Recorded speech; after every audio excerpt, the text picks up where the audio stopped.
Hello hi welcome to my channel Swapna's world.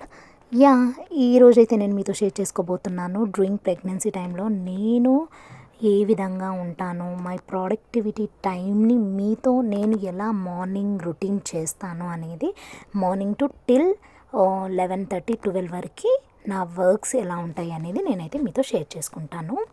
అయితే ఇక్కడ చూసారు కదా, ఈవినింగ్ అయితే ఈ విధంగా అయితే చాలా మెస్సీగా ఉందన్నమాట బెడ్రూము. ఇక్కడ అత్త ఇంకా మా డాటర్ వచ్చేసి ఈ విధంగా అయితే ఇద్దరు కూడా మడత పెడుతున్నారనమాట బట్టలు.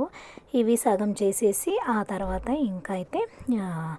ఇంకా నైట్ మేము అలాగే పడుకున్నాము. చాలా అంటే చాలా మెస్సీగా ఉందన్నమాట బెడ్రూము. నెక్స్ట్ వ్లాగ్లో చూడండి, అంటే నెక్స్ట్ మార్నింగ్ చూపిస్తాను. ఇది వచ్చేసి నెక్స్ట్ మార్నింగ్ అనమాట. యా ఈ వ్లాగ్ మీకు నేను షేర్ చేస్తుంది ఈరోజు ట్యూస్డే వ్లాగ్. మార్నింగ్ రొటీన్ అయితే నేను మీతో షేర్ చేస్తున్నాను. యా లాస్యన్ అయితే పంపించేశాను స్కూల్కి. ఇంకా నేను లేచిన తర్వాతకి ఈ విధంగా ఫ్రెష్ అప్ అయిపోయి మెస్సీగా ఉందనేది చూపిస్తున్నాను. ఫస్ట్ అయితే నేను మార్నింగ్ వాటర్ అయితే తాగుతాను. లాస్యన్ పంపించేసిన తర్వాతకి ఇంకా వాటర్ తాగేసి ఇంకా కిచెన్లోకి అయితే వెళ్ళిపోతాను. చూసారు కదా, కిచెన్ అంతా కూడా ఈ విధంగా ఉందన్నమాట. సో నాకు షెంకులో నీట్గా ఉండాలన్నమాట. ఫస్ట్ నేను ఏం చేస్తున్నానంటే షెంకులో సామానాన్ని, విజిల్స్ అన్నీ కూడా నీట్గా క్లీన్ చేసేస్తానమాట. హోప్ మీ అందరికీ కూడా నా ఈ మార్నింగ్ రొటీన్ మీకు నచ్చుతుంది అనుకుంటున్నాను. నచ్చితే కనుక ప్లీజ్ వీడియోని లైక్ చేసేయండి, సో దట్ ఇంకొంచెం ముందుకు వెళ్తుంది. అండ్ అలాగే ఇంకా మన ఛానల్ని సబ్స్క్రైబ్ చేసుకోకపోతే ప్లీజ్ సబ్స్క్రైబ్ చేసుకొని సపోర్ట్ చేయండి. మరిన్ని మంచి యూస్ఫుల్ వీడియోస్ కోసం అయితే మన ఛానల్ని సబ్స్క్రైబ్ చేసుకొని సపోర్ట్ చేస్తారని మనస్ఫూర్తిగా కోరుకుంటున్నాను. ఈ విధంగా విజిల్స్ అన్నీ కూడా క్లీన్ చేసేసాను అనమాట. పర్లేదు, నాకు ఫస్ట్ ట్రిమిస్టర్లో వచ్చేసి ఫస్ట్ ట్రిమిస్టర్లో ఏంటి అని అంటే నాకు కోల్డ్ అండ్ కఫ్ అయినప్పుడు నాకు నేను చెప్పాను కదా, ఆఫీస్కి వెళ్ళినప్పుడు నాకు ఏమంటారు ఎమర్జెన్సీ అయిపోయి ఇంకా నేను ఇమీడియట్గా స్టాప్ చేసి ఇంట్లో ఉండాల్సి వచ్చిందనమాట, రిజైన్ చేసేసి. యా ఫస్ట్ ట్రిమిస్టర్లో అయితే చాలా అసలు ఓపిక ఉండదన్నమాట, వర్క్ చేసుకోలేము. చాలా వాంతింగ్ సెన్సేషన్ ఉండడం. అండ్ ఈవెన్ దో వాంతింగ్స్ ఉన్నప్పుడు అయితే మనకి అసలు ఏ వర్క్స్ చేసుకోలేమన్నమాట, ఏమి తినలేము కూడా. అలా ఉండిందనమాట. ఇప్పుడైతే సెకండ్ ట్రిమిస్టర్లోకి అడుగు పెట్టాను కాబట్టి ఓకే పర్లేదు. ఇంకా విజిల్స్ అన్నీ క్లీన్ చేసేసుకొని ఇక్కడైతే ఇంకా మామయ్యకి కాఫీ అండ్ అలాగే మా ఆడబిడ్డకి టీ చేసి ఇక రైస్ అయితే కడిగి పెట్టేశాను నీట్గా. చూసారు కదా, గ్యాస్ అంతా క్లీన్ చేసేసుకొని ఇంకా మిల్క్ కూడా వేడి చేసి నేను కూడా పోసుకున్నాను. ఇంకా నేను మార్నింగ్ అయితే ఇంకా ఫస్ట్ వాటర్ తాగిన తర్వాతకి ఇంకా ఈ విధంగా అయితే మిల్క్ అయితే తాగుతాను. ఈ విధంగా కిచెన్లో అంతా క్లీన్ చేసేసుకొని ఇంకా ఇక్కడ అలాగే నెయ్యి చేయడం కోసం డైలీ మీగడైతే ఈ విధంగా సర్వ్ చేసి పక్కకు పెట్టేస్తున్నాను.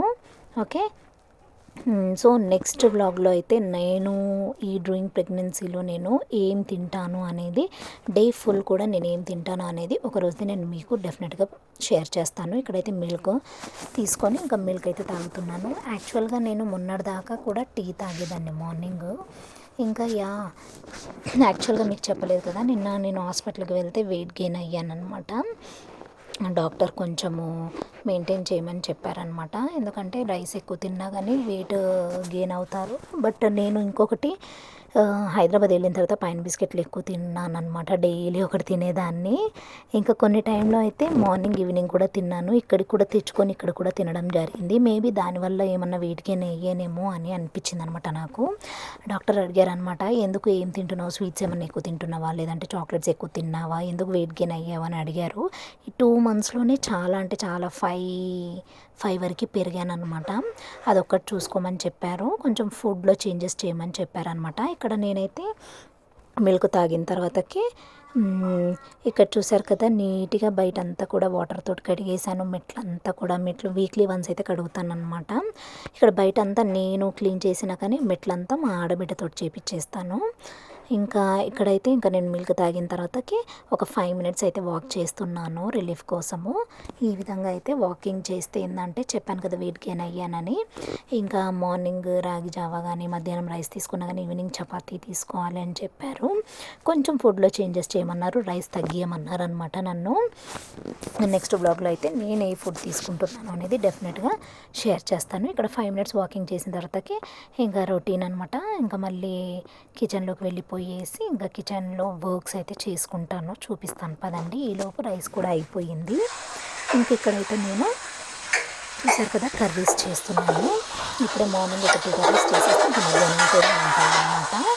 ఓకే, ఇక్కడైతే ప్యాన్ పెట్టేసిన తర్వాతకి ఇంకా ఆయిల్ వేసి ఆయిల్లో పోపు గింజలు అలాగే ఆనియన్ పచ్చిమిర్చి వేసేసిన తర్వాతకి ఇంకా కరివేపాకు, ఓకే, కొంచెం టర్మరిక్ వేసుకొని మంచిగా మిక్సప్ చేసేసుకోవాలి. ఆ తర్వాత కరివేపాకు కూడా వేసుకొని మిక్సప్ చేసుకొని కొంచెం రెడ్ కలర్లోకి వచ్చిన తర్వాతకి ఇక్కడైతే నేను వంకాయలు అయితే వేసేసుకుంటాను. పోపులో వేస్తే ఏంటంటే మంచిగా ఆయిల్లో మగ్గి మంచిగా తొందరగా ఉడికిపోతాయి అన్నమాట. అందుకోసం అయితే ఇంకా నేను పోపులోనే వంకాయలు కూడా వేసేసుకుంటాను. ఇక్కడ ఉప్పు నీళ్ళలో వేసి పెట్టాను అనమాట. నీట్గా వాష్ చేసి ఈ విధంగా వేసుకొని మూత పెట్టేస్తాను. ఇంకా ఒక 2 మినిట్స్ 3 మినిట్స్ మగ్గిన తర్వాతకి కొంచెం సాల్ట్ వేసేసుకోవాలి. వేసుకుంటే ఏంటంటే ఇంకా మంచిగా ఉడికిపోతాయి అనమాట. ఇలా స్లిమ్లో పెట్టేశాను. ఆ లోపు నేను టమాటోస్ కూడా కట్ చేసి పెట్టేసుకున్నాను.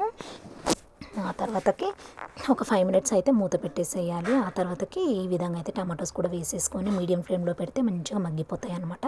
అండ్ అలాగే టమాటోస్ వేసిన తర్వాతకి కొంచెం సాల్ట్ అయితే వేసేయాలి తగినంత. సో ఈ విధంగా అయితే చూసారు కదా, ఇంకా 5 మినిట్స్ మగ్గిపోతుంది అనమాట. మగ్గిపోయిన తర్వాతకి కారము అలాగే ధనియాల పౌడర్ వేసేసుకొని సిమ్లో అలాగే పెట్టేసి ఒక గ్లాసు నీళ్ళు అయితే వేసేస్తాను.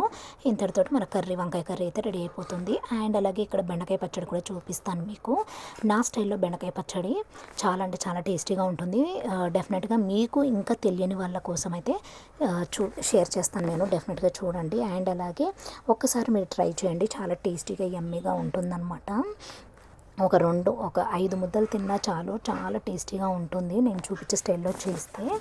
ఓకేనా, ఇక్కడైతే మంచిగా మరిగిపోయిన తర్వాతకి ఇక్కడ చూసారు కదా, నేను ఒక ప్యాన్ పెట్టుకొని అందులో జీలకర్ర అండ్ అలాగే ఏమంటారు ఈ ఎండుమిరపకాయలు అయితే వేసేసుకున్నాను అనమాట.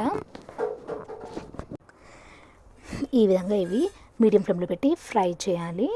ఫ్రై చేసిన తర్వాతకి తీసి పక్కకు పెట్టేసుకొని ఇక్కడ చూపిస్తున్నాను చూడండి, బెండకాయ, గార్లిక్, టమాటోసు, కొంచెం చింతపండు, ఓకే, కొంచెం సాల్ట్ వేసుకోండి. చింతపండు, టమాటా, గార్లిక్, ఆనియన్, ఓకే, ఈ విధంగా అయితే ఫ్రై చేయాలన్నమాట. కొంచెం చింతపండు వేసుకోండి. ఈ విధంగా ఆయిల్ వేసేసుకొని నీట్గా ఈ విధంగా ఫ్రై చేసేసి ఫస్ట్ మనం ఏదైతే ఎండుమిర్చి అండ్ అలాగే జీలకర్ర ఉందో అది మిక్సీ పట్టుకొని అందులో ఇప్పుడు మనం ఇది ఏదైతే ఉందో ఈ బెండకాయ అయితే ఇవన్నీ కూడా ఫ్రై చేసుకున్నాం కదా, ఇవన్నీ మిక్సీలో పట్టేసుకుంటే అంతే అనమాట. చాలా టేస్టీగా ఉంటుంది. సో ఈ విధంగా మార్నింగ్ అయితే నేను వంకాయ కర్రీ అండ్ అలాగే బెండకాయ పచ్చడి అయితే చేశాను. చూసారు కదా, ఈ విధంగా మిక్సీ పట్టేసుకొని ఇందులో అయితే ఇదంతా వేసుకోవాలి. ఇంకొకసారి చూసుకోండి, ఇక్కడ చింతపండు, బెండకాయ, garlic, onion, tomatoes, only 5 items అనమాట. 5 ఐటమ్స్ ఆయిల్లో ఈ విధంగా ఫ్రై చేసేసుకొని మిక్సీ పట్టేసుకోవాలి అంతే. ఇక్కడ వంకాయ కర్రీ అండ్ అలాగే బెండకాయ పచ్చడి రెడీ అయిపోయింది. చూసారు కదా, ఈ విధంగా అయితే మిక్సీ పట్టేసుకోవాలి. వాటర్ గిటర్ ఏమి వేయొద్దు అనమాట. ఇక్కడ మార్నింగ్ రొటీన్ అయితే నేనైతే దోశ అయితే ప్రిపేర్ చేసేసుకుంటున్నాను. రైస్ అయిపోయింది, బెండకాయ పచ్చడి చూసారు కదా, ఈ విధంగా అయితే మిక్సీ పట్టేసుకుంటే బెండకాయ పచ్చడి కూడా రెడీ అయిపోతుంది. చూడండి ఎంత యమ్మీగా ఉంటుందంటే చాలా టేస్టీగా ఉంటుంది. తగినంత సాల్ట్ వేసుకొని మిక్సీ పట్టుకోవాలి. ఇంకా పోపు గిపి ఏది అవసరం లేదనమాట. చాలా టేస్టీగా ఉంటుంది. డెఫినెట్గా ట్రై చేయండి. ఇంకా నా మార్నింగ్ అయితే ఈ విధంగా అన్నీ ప్రిపేర్ చేసేస్తాను. డెఫినెట్లీ ఒక 1/2 అవర్ టు 40 మినిట్స్ అయితే కిచెన్లో అయితే సరిపోతుంది అనమాట నాకు. ఇంకా మిల్క్ తాగాను కాబట్టి అవి శక్తి కాబట్టి ఈ విధంగా అయితే కిచెన్లో అయితే వర్క్స్ అంతా ఫినిష్ చేసేసుకుంటాను. ఇంకా దోశలు అయితే వేసేసుకుంటున్నాను. ఇలా వేసేసిన తర్వాతకి ఇల్లంతా నీట్గా చదిరేసి చిమ్మేసిన తర్వాతకి ఈ విధంగా టిఫిన్ అయితే ఎంజాయ్ చేయాలి. టిఫిన్ చేసేస్తాను అనమాట. చేసిన తర్వాతకి ఇంకొక రౌండ్ సామాన్ అయితే క్లీన్ చేసేసేయాలి. విజిల్స్ ఈ రౌండ్ కూడా క్లీన్ చేసేస్తాను. క్లీన్ చేసేసి ఇంకా మా హస్బెండ్ గారికి అయితే కాఫీ అయితే పెట్టిచ్చేస్తున్నాను. తను మార్నింగ్ 6 గంటలకు లేచి మళ్ళీ అటు ఇటు 1 అవర్ వాకింగ్ చేస్తాడో ఏం చేస్తారో మళ్ళీ పడుకుంటారు అనమాట. ఆ విధంగా కాఫీ ఇచ్చేసిన తర్వాతకి ఇంకా నేనైతే ఇంకా వాటర్ తాగి ట్యాబ్లెట్ వేసుకుంటాను. మార్నింగ్ నేను ఒక ఫోలిక్ యాసిడ్ టాబ్లెట్ అయితే వేసుకుంటాను అనమాట. నాకు మార్నింగ్ అయితే రాశారు అండ్ ఆఫ్టర్నూన్ కాల్షియం రాశారు. సో మార్నింగ్ ఈ విధంగా టాబ్లెట్ వేసేసుకున్న తర్వాతకి ఇంకా నేనైతే ఒక 10 మినిట్స్ అయితే వాక్ చేస్తాను అనమాట. ఆఫ్టర్ బ్రేక్ఫాస్ట్ తర్వాత ఇంకా మార్నింగ్ ఈవినింగ్ 15 మినిట్స్ అయితే చేయాలని డాక్టర్ చెప్పారనమాట.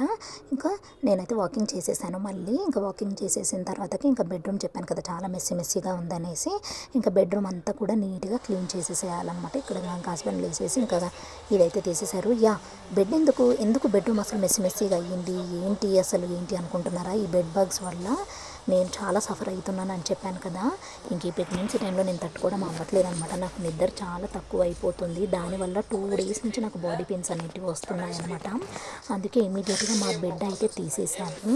తీసి ఇంకా దివానా ఉంటే అదైతే వేసేసుకున్నాం అనమాట. యాక్చువల్గా మాకు ఈ రూమ్స్ సరిపోక మేము అది నిలబెట్టేసాము. ఇంకా అది ఇప్పుడు యూస్ఫుల్ అయిందనమాట. బిఫోర్ ఎలా ఉంది కదా మెస్సీగా, ఆఫ్టర్ చూపిస్తాను చూడండి.